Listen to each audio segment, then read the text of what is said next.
So he has, thank you.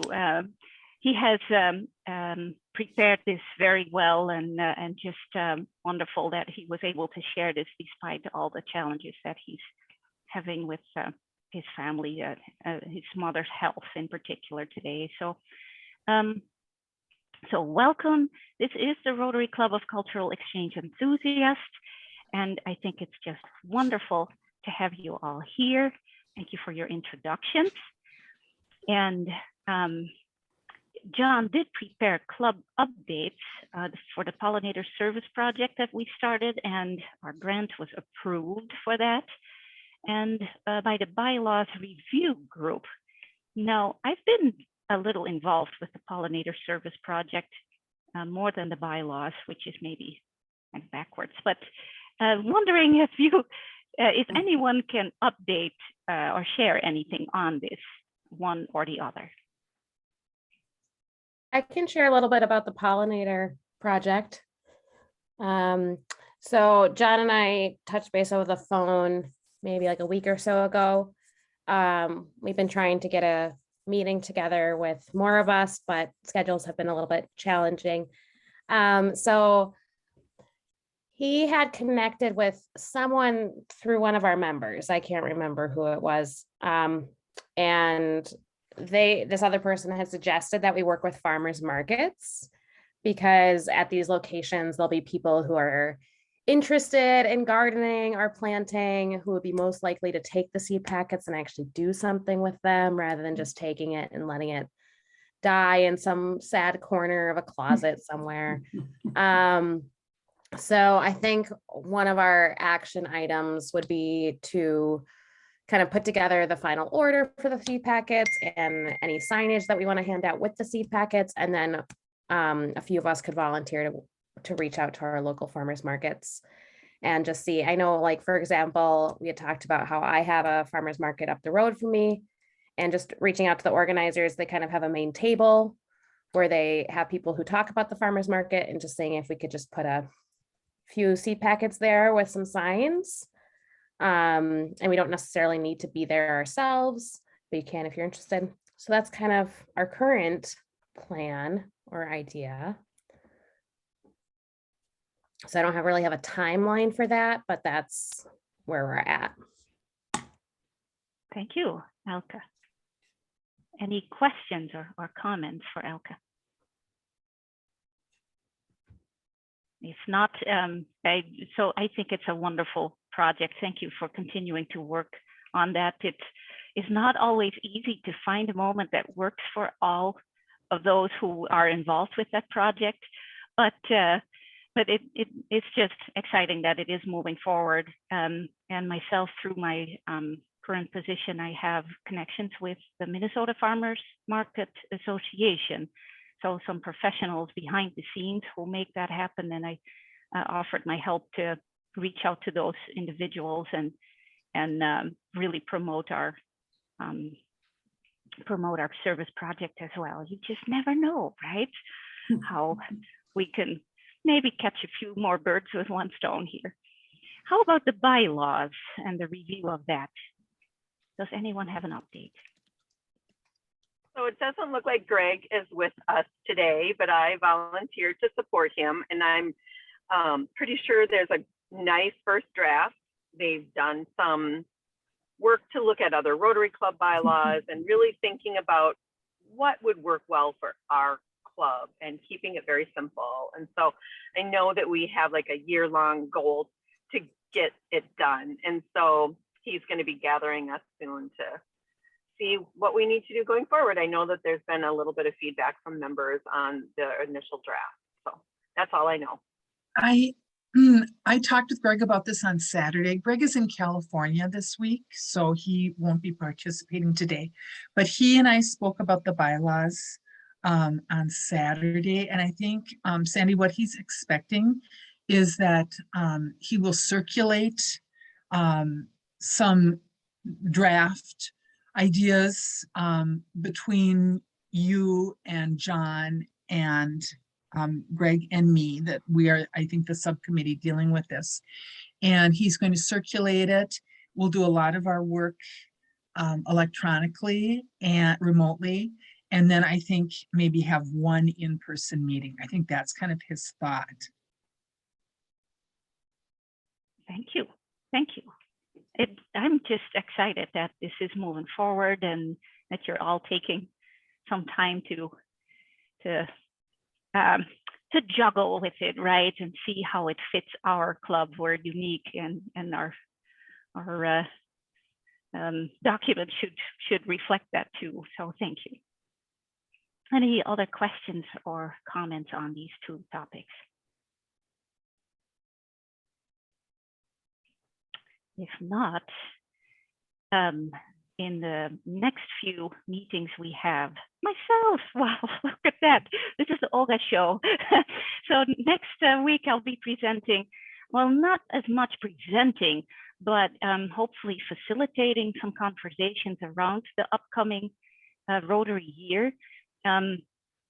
Chris-Anne was so kind to invite me, and that is, of course, wonderful and a privilege to do. But at the same time, I thought, well, what's my vision? That was the question, right? What's my vision for the year? But, well, my vision is, what's your vision, and how can we merge all of your ideas and your skills, the things that you'd like to do with the club? How can we somehow create this wonderful Rotary soup or salad or whatever that might turn out into, and how can we do that? So it wouldn't be a simple presentation next week, but it would be very interactive. So I've been trying to prep for that a little bit, and I asked Kirk if he could help with some of the technology, and it looks like we're on the right track with that. So thank you, Kirk, for facilitating the technology piece on that, as you always do, but it will be just a little more with maybe a little breakout room where you are with one or two other people for a quick, more interactive conversation, and then coming back and reporting on things. So I think it's good to keep that in mind when we prepare for next week, that you have hopefully technology available to do that. So if you're on your phone, for instance, I'm not saying it's impossible, it might be, but for me, that would be a bit of a challenge, right? To handle that. So a computer or laptop or something like that might work better. A tablet might work fine too. I'm not quite sure. But so that's what we're looking at for next week. And John was so kind to send you 3 questions that we'll be discussing and that you can think about. I'll send that later this week as well for you to ponder on a little bit more. But the 3 questions are: what excites you about the E-Club? The second question, what do you envision for the future?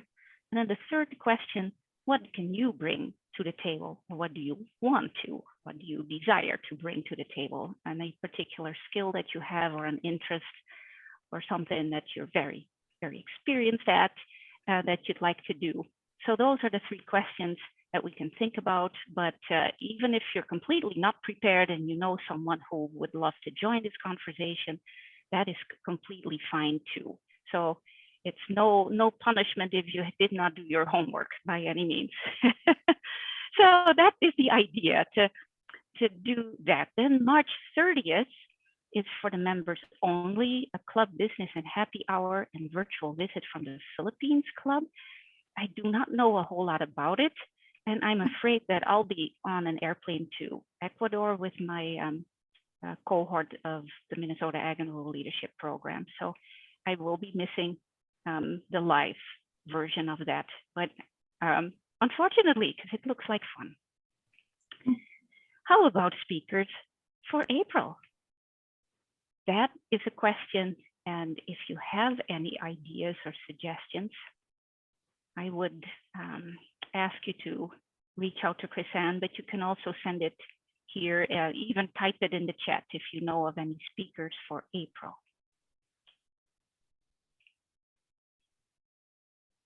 All right, then the next topic is welcome new members. We have members in Colorado, Michigan, Minnesota, and Wisconsin. And just today, even in other places, right, like in California. And we have one of the lowest membership fees, and this is only at $270 a year. For many clubs, that would be a quarterly fee, honestly, and it would be on the low side. So this makes it very inclusive and welcoming for a lot of people. And so absolutely welcome to invite interested individuals and have them attend and get a taste of our club. We would love to have you as a new member. And then, of course, there is the other option, becoming a friend of the club.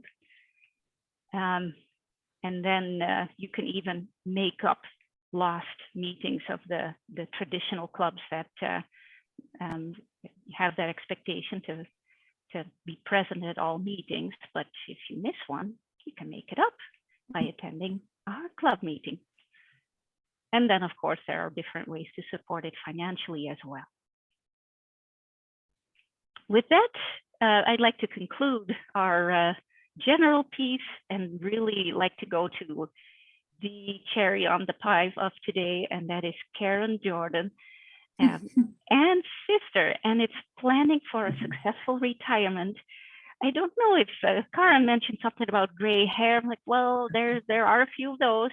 But I don't know if it's age or gray hair or wrinkles or whatever stereotype things we have. But if I could retire next year, that'd be pretty cool too. So I'd love to hear from you, Karen. Please welcome Karen. Thanks. I don't know. Is Anna, you going to do any kind of introduction? It doesn't. I can do a quick one. So my really quick. my sister Karen and her husband Jim, who and Karen's a little bit older than me, so I've known her husband since I was like 6. And so they moved up to Anchorage on a whim in like the late 70s, I think like 78 or 79. And then she had majored in math at McAllister, but in Anchorage, she eventually, for a long time, owned her own business called Alaska Pension Services, sometimes with business partners, and it was right in downtown Anchorage. And her primary what is the word I'm looking for? She helped a lot of individuals and small businesses, I think, is her major thing. And we are total opposites as far as math goes. So anyway, and then Karen also served for many years with ASPPA, it's American Society of Actuaries and pensions people. I don't know. She can tell you the official name, but she was honored. She was president of that organization for a number of years and still very active. And she also is active, I think, with a couple, this is bad that I don't know all this, but with a couple organizations in her, I mean, she's retired, but she, I know for sure she helps with the Girl Scouts in Anchorage. And I think there's a few other ones that she volunteers and works with. So she knows a lot about pensions and just planning for the future, especially for people who don't have a pension plan within their organization. And so, and she and her husband eventually, about 10 years ago, when they moved to they still live in Anchorage, that's their full-time resident, but they also spend the winters in Tucson now. And so I just returned from Tucson. I was there for a few weeks. And so anyway, that's my sister Karen. And I'm sure I will learn things from, and I wanted to say I am drinking from water from her mug from her company, Alaskan Pension Services. So. A little marketing thing. Just marketing, yeah. Yeah.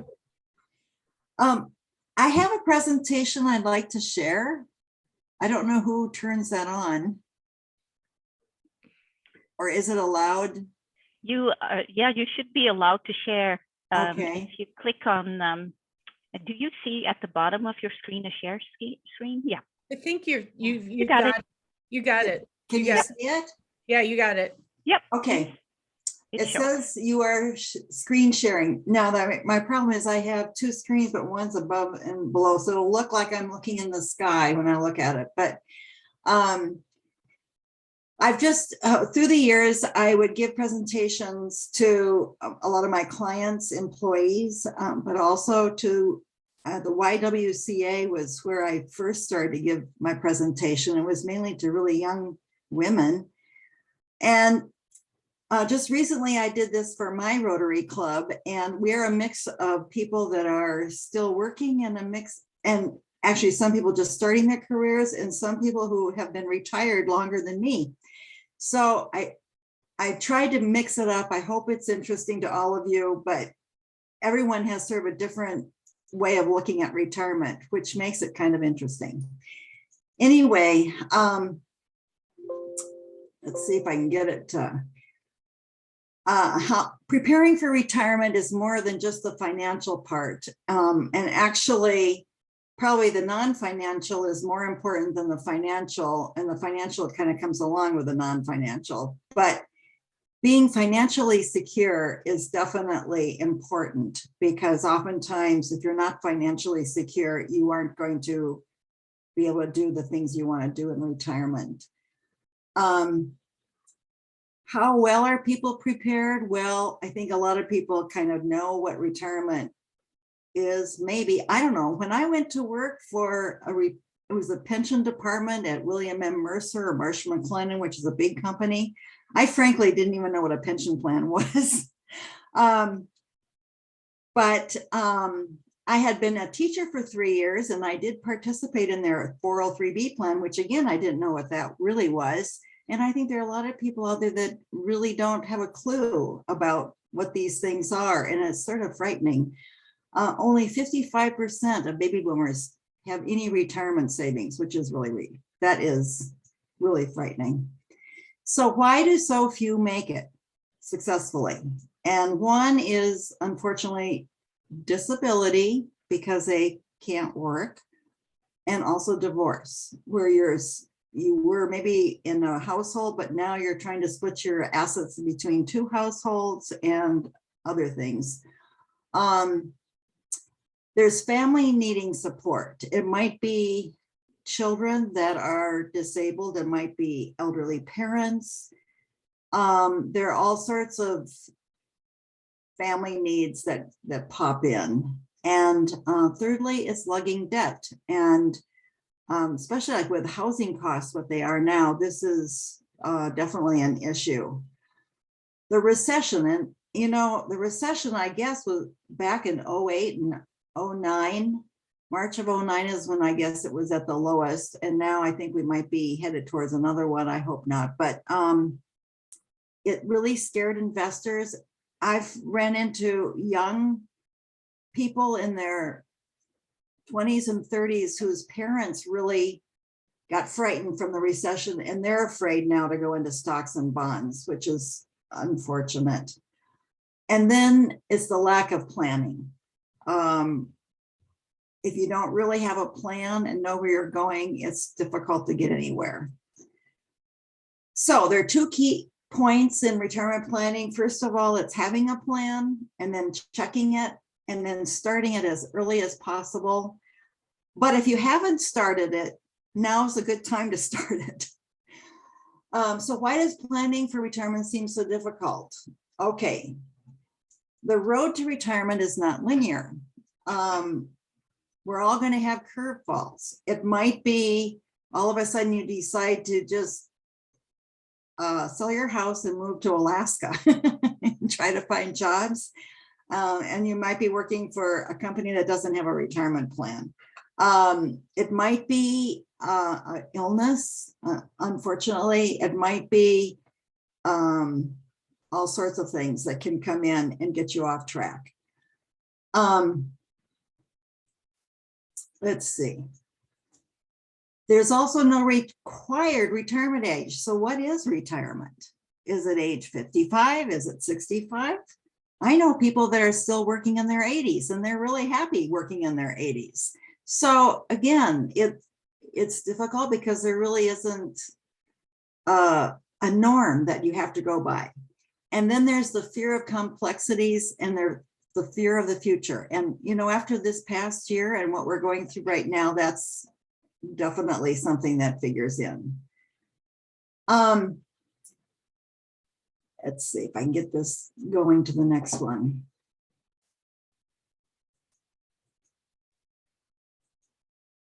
Sorry. Okay, so what are you going to have to prepare for in your retirement? Well, it kind of depends upon how long you're retired, but the average person probably has to pay for 30,000 meals, 300 months of electric, phone, internet bills, property taxes, insurance, rent. They estimate that unless you have an incredible health insurance plan with an employer, and those retired insurance plans are fewer and far between, there's an estimated $250,000 that you have to spend on healthcare, even above what Social Security or Medicare would help cover. And then there's things like cars and holidays, recreation, vacations like to Egypt and or to Sweden, having fun. Oh shoot, here I'm not going the right direction. So the other thing is you shouldn't think you can rely on just Social Security or your home. Well, maybe if you bought a home in California for $20,000 20 years ago, and now it's worth $3 million, you might be able to count on your home, but you'd have to move probably out of California, and you or your children to get you through retirement. And it's also been shown that people who plan what they need in retirement are much better off. They save more, they borrow less, and the median wealth for those people is 32% higher for planners than for non-planners. So then there's always the question about what you should be saving for and how do you calculate all this? And there are tons of books on it. There's people you hear on the television talk about it, but the average age of retirement in the United States is 62. Life expectancy is reaching into the 90s. Now, I know that with COVID, they say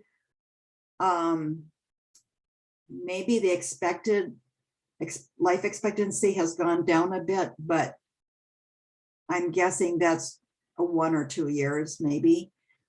Most people should be saving for a 30-year retirement. And a good rule of thumb is like 70 to 80% of pre-retirement earnings. However, I say that, but then if you look at someone who's making a huge income, that might not be necessary, depending on what they want to do. It all depends on what you want to do. Some planners say 8 times your final salary is a good rule. Many advisors recommend like a 4% withdrawal rule. And in fact, it's very interesting because I'm on the Investment Advisory Commission for Anchorage, and we've just been going through a big discussion about how much we have a trust fund that we're investing, and how much can we take out each year and make sure that the corpus remains intact, so there'll be money there in the future. And we have found that over the last 20 years, we averaged about a 3.9% return. So a 4% withdrawal rule does tick away a little bit at it. Definitely spending over 7% of your assets in a year is dangerous, and it's very complicated. And the other thing is, if you're looking at, if you have a 401k or if you have an IRA, you have a pool of money that you're looking at that you can apply this rule to. But if you've been in a typical defined benefit pension plan, your annual benefits are already defined. And so some of these rules are different for different situations. It's complicated. So what income you need depends on who is going to be dependent on you. Are you caring for someone for a long period of time? That can make a big difference. Where are you going to live? My mother-in-law lives in Hibbing, Minnesota. She does not have very many assets. She qualifies for Medicaid. She's in a nursing home because she had some strokes. And she's doing okay there. But that probably wouldn't work so well in other places in the United States. If you want to retire and live in San Francisco, where Chris Ann is, well, Oakland even, you're going to need a lot more money in order to live there than if you're going to live in Hibbing, Minnesota. And what are you going to do? Are you going, if you want to travel 365 days a year, that's going to take a lot of money. And it depends on how you're going to travel. If you have a camper and you're willing to camp on the side of roads and be a nomad, like nomad land, maybe it isn't so expensive. But if you're going to have a huge RV, or you want to have go on a world cruise, you need more money. So what type of retiree health and long-term care insurance you have figures it in. How healthy you will be, of course, that's very hard to determine for the future, but it does make a difference. How your assets are invested makes a difference. And when you retire is probably one of the biggest things. So if you haven't done it before, do a ballpark estimate. If you have an investment advisor, they probably already did that for you, and you probably are revisiting it every year. If you don't have an investment advisor, there are many programs that you can find on the internet by just going to AARP, or there's a website called Wiser, W-I-S-E-R, and I have this at the end of the presentation. Or if you just put into the internet, do a retirement ballpark estimate, you will find some simple calculators that can get you started. And again, be sure to include your spouse. And if you get off course, you need to work hard to get back on. So what will be your retirement pursuits? We've already kind of done this. Are you going to be volunteering? Do you have hobbies? Were you a teacher and maybe you can do substitute teaching, which can add a little income? Do you plan to travel? Maybe you do, but maybe you work on a cruise line talking about whatever you're knowledgeable about, and you can do your cruising and make a little money.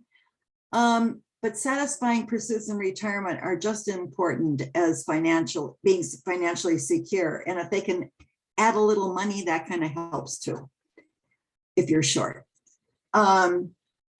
So in your process of retiring, one thing you should do is make sure you know the optimum time to sign up for Social Security. And there are a ton of books on the subject. And it's very complicated, and it can be very complicated. I would say in most cases, if you can hold off applying for Social Security until you're 70 and a half, that's the thing you should do. But some people can't wait that long. When should you sign up for Medicare? Again, most people should be signing up for Medicare when they're 65. If you're still working, that may not be the case. When should you sign up for your other retirement benefits? There you need to see your retirement specialist at your company. And then understand the options. And here I'm giving away family secrets, Anne, but we had a cousin, I'll just call him Roger. His wife was a teacher. She had a very good pension. And when she went to elect her pension plan, she elected what's called tenure certain in life, because it provided a little it would guarantee 10 years of payment. That's what it would do, or for the life, her life. Well, they didn't understand this really. And she came down, she had I think she was breast cancer, and she died quite young, not too long after she retired. And our cousin Roger didn't realize that that meant that his benefits only went for 10 years and they stopped. He thought that what they had elected would also provide for him for the rest of his life, but then they'd have 10 years for sure.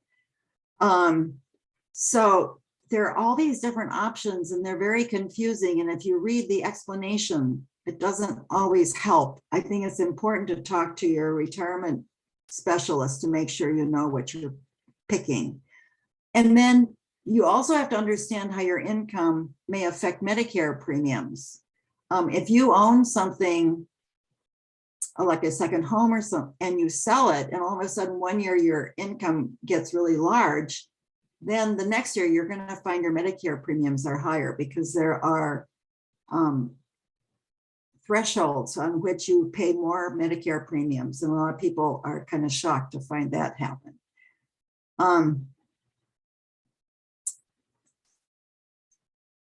So the best retirement planning comes from doing a little every month.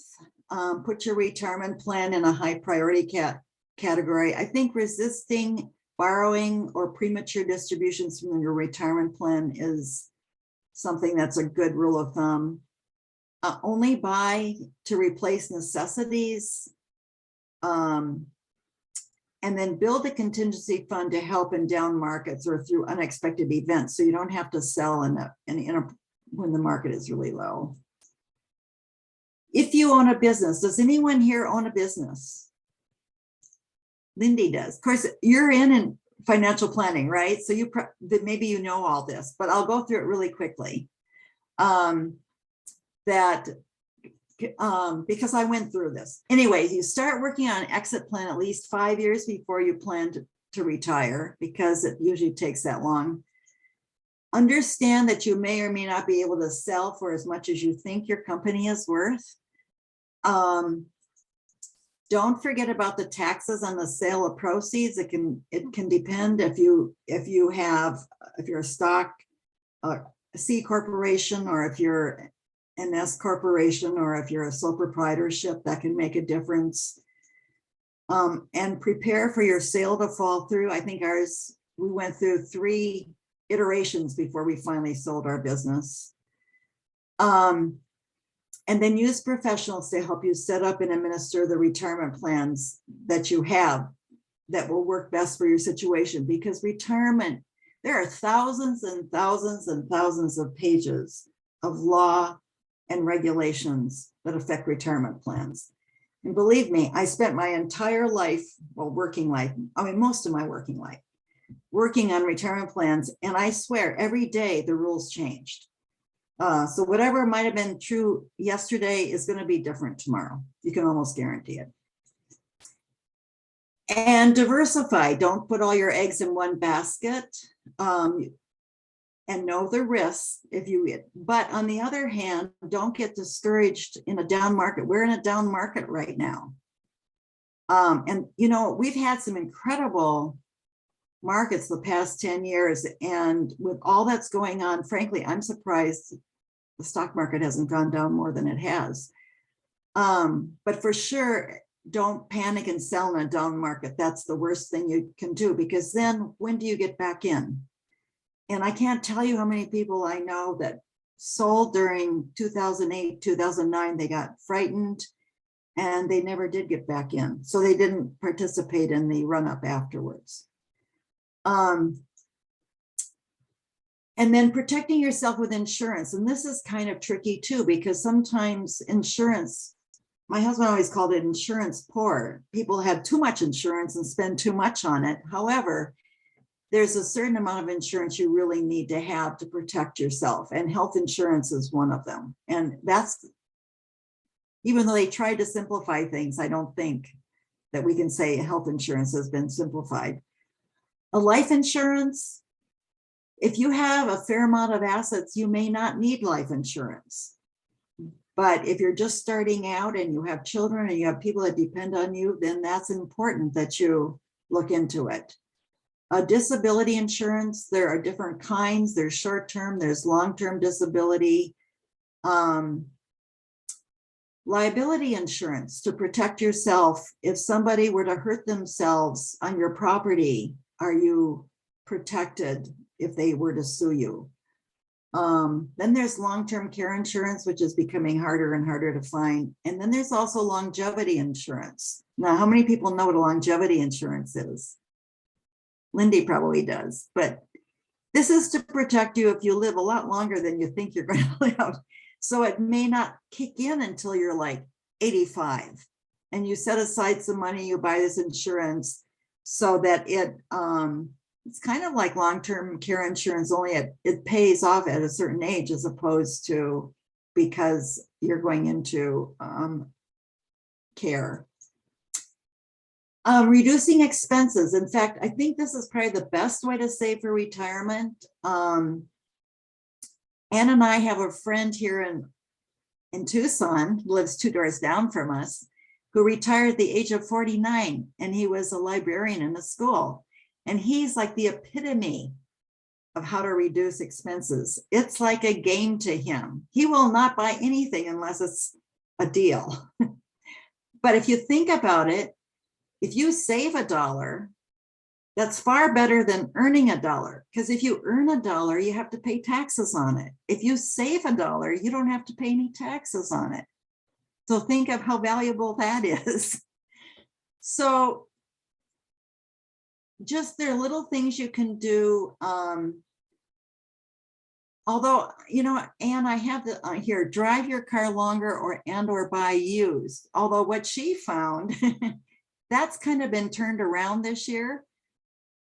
Some people are buying new cars cheaper than you can buy used cars. It's just a crazy year. But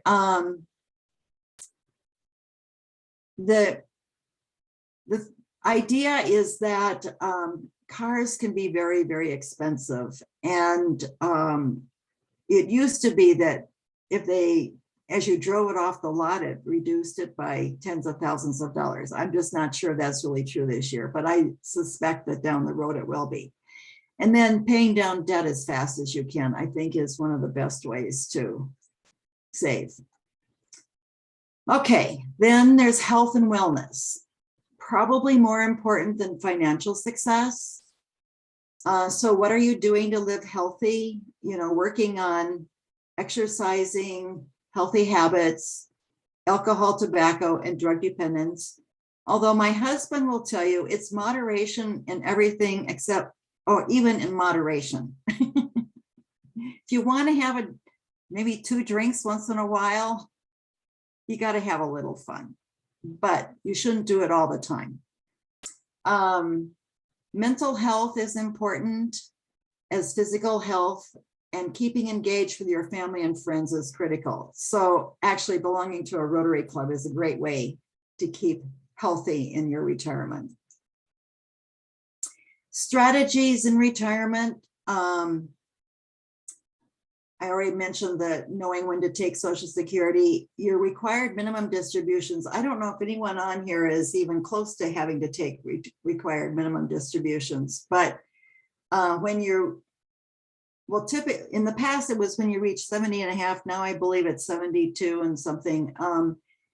But you have to start taking your money out of your like IRAs. So it's important to know those rules, because if you miss one, it can be quite expensive. I think the penalty is 50%, although you can ask for forgiveness from the IRS if there's a good reason. But if you're subject to qualified or for required minimum distributions, there's this thing called a qualified charitable distribution, where you can take money out of your IRA and give it to the Rotary Foundation, maybe the Disaster Relief Fund, which is now going to the Ukraine. And it will come off your income regardless of whether you're on standard deductions or anything. It's a great way to give charitable contributions if you're subject to required minimum distributions. Again, the Medicare premiums, I already mentioned that. If you sell an asset, it can affect those. If you have a large asset, consider annual gifting to the heirs. Oh, and understand the estate tax rules. I was shocked to find out that Minnesota, when our mom died, the unified credit in Minnesota was far lower than what the unified credit was for federal rules. I think they may be improved now. Is that correct, Lindy? I don't know. But you need to check out the state rules as well as the federal rules. And then make sure you have a will, a durable power of attorney, et cetera, and review them. So good mottos before and after retirement. Know the difference between high quality of life and high standard of living. And wanting what you have, not having what you want. And that concludes my presentation. That was lovely. I thought you did a really great job of integrating all of the parts of financial life, and I think it's really important that people retire to something, Yes. from something, especially so that they can have that something to look forward to and that quality of life. And you mentioned even making that part of your maybe an ongoing education or building out that cruise, right? But Yeah. one thing I did want to note that's really important for everyone in the room is that there's a lot of money right now in retirement assets. And if somebody inherits those that isn't your spouse, they have to spend those in 5 years. So you want to be very thoughtful about who you leave retirement assets to, because it could really adversely affect their income tax bracket and could be quite problematic if you have large retirement funds and you're giving them to semi-affluent children. Yeah. Do that and spend it in 5 years. So I just wanted to add that that's a really important thing to consider as well. Yeah. Thank you so much. That was really, I loved your presentation, Karen. It was very well rounded. Oh, well, thank you, Lindy. I appreciate it. Thank you, Karen. I would second that, even though I'm not an expert, but honestly, we should all be experts because hopefully it will come, right? That's what you hope. That's right. Thank you. Are there any other questions or comments for Karen? We have about 5 minutes until our official closing. So any questions? I don't have a question, but I wanted to follow up with what you said. I turned 65 this year. So Medicare, I mean, all these things that I had to sign up for. Yeah. It is so confusing. It just is. And I'm a smart person and there's so many pages to read. And I mean, it is confusing. So it is a great idea to have assistance walking through these steps. No question about it. Yeah. And I was just going to say, I've been so lucky to have Karen as a sister because I can't tell you over the years, the number of times I would say, I don't really understand this. And I have a financial planner, but I think, everybody needs somebody they can, because if you're not in that business, I'm knowledgeable about my thing. There's certain things I do well, but there's certain things I don't. And everybody needs to find somebody I think that they can trust and get the advice from because it's so complicated. It's really complicated. I read stuff and I'm like, I'll read it over and over and I'm confused. I don't, but thanks for doing this. Oh, Harry. yeah. You know what I did? I forgot to share the last screen. Oh. Because that's the one that had some,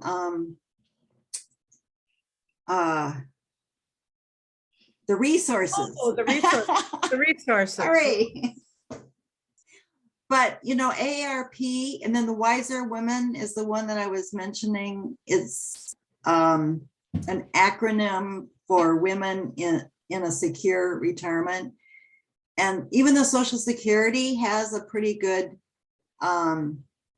website, but there are some really good books about like Social Security Simple and Smart by Tom Margineau, which is the last thing I mentioned at the bottom. He is excellent about explaining, especially if you want to look at the options for Social Security, and it's very tricky. And the problem is what worked for people 5 years ago doesn't work now. They've changed the rules. And so it's really important that you understand what you're filing for and what you're getting. Anyway, I also like How to Retire a Cheapskate Way, the ultimate cheapskate's guide to a better, earlier, happier retirement. So if you haven't saved a lot and you want to retire early, that you should read that book. Karen, you sent me your presentation when we first, met via Yeah. email. Mhm. And Sandy's asking if we can share your presentation. Is what I have shareable? Oh, yeah, it's shareable. Yes. Okay, Yes. thank you for that. Yeah, it's not copyrighted, and the more people you can have see this, the better. This way, yeah. Great.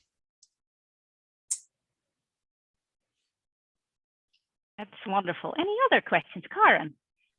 You're muted, Karen. We can't hear you, Karen. Thank you.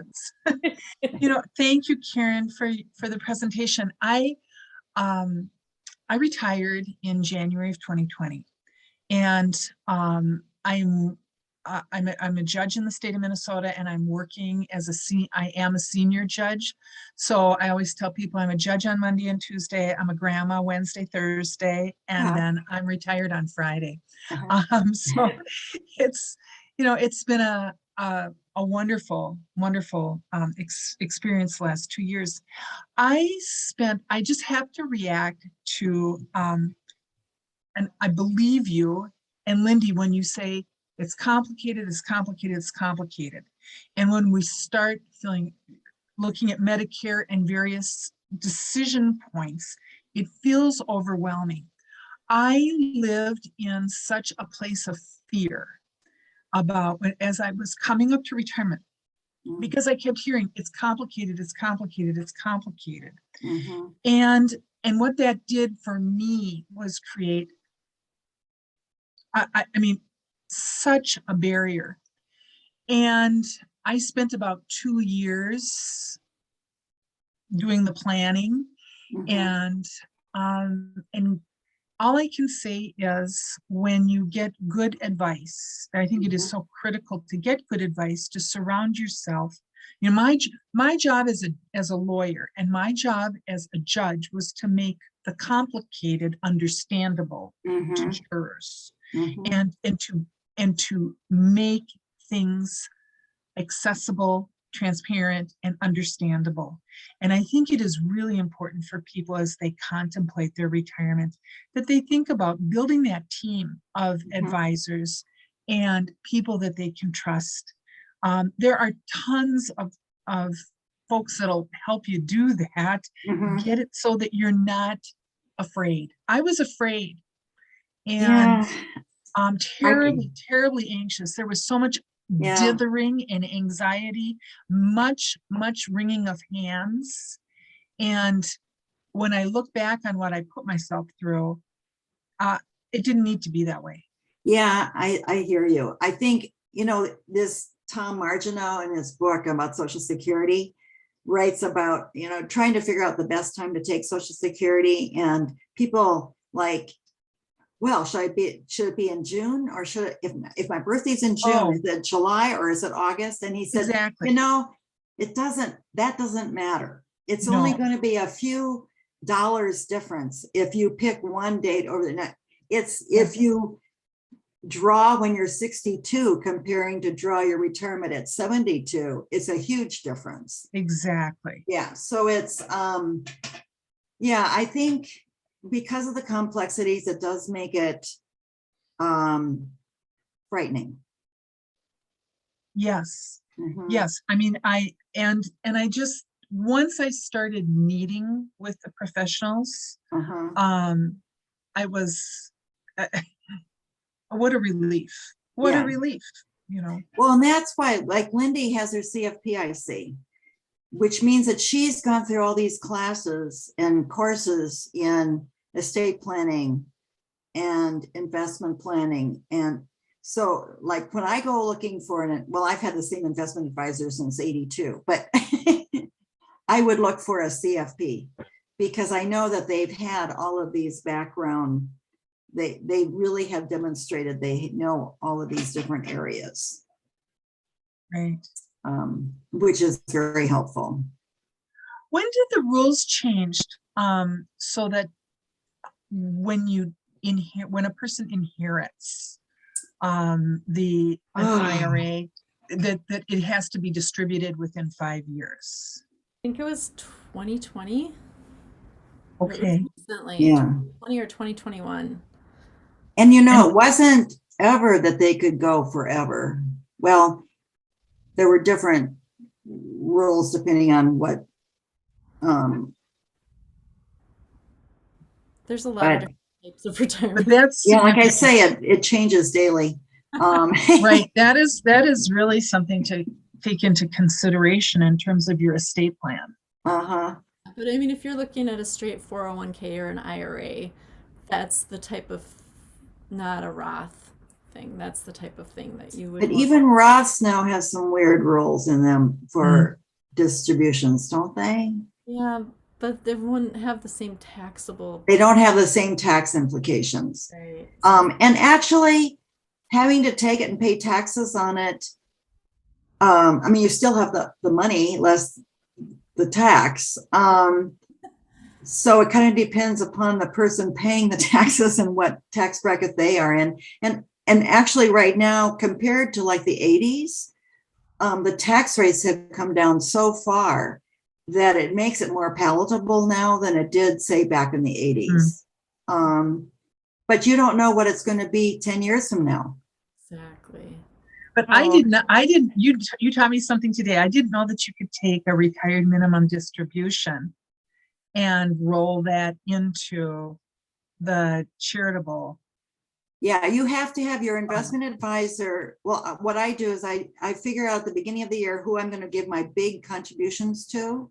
Yeah. And then the investment advisor writes the check and sends it to the organization with the material identifying it. And then it's not taxable to you. And you still get the tax deduction. Well, no, you don't need a deduction because it's just not taxable. Got it. See, if you're using, oh, just a minute, I'm getting a signal from my husband that I'm running out of time. I'm sorry. I'm sorry. I'm getting too far in the weeds. I'm sorry. Well, Okay, yes, I know. and everyone is so, I mean, this is so interesting. And the way you're explaining it, it makes me at least understand a lot more pieces. And it's not the first time I'm listening to a retirement professional or an expert. So, but it really helps. Just to make sure, because I do like to respect everyone's time here and don't want to force you into sticking longer than you have committed yourself to. Is there a possibility that we can officially wrap it up and stick around a little longer for those who have questions? And it's my main question first for Kirk, since he is our technical facilitator, and of course, Karen. Yeah, I have, unfortunately, I have agreed to, I've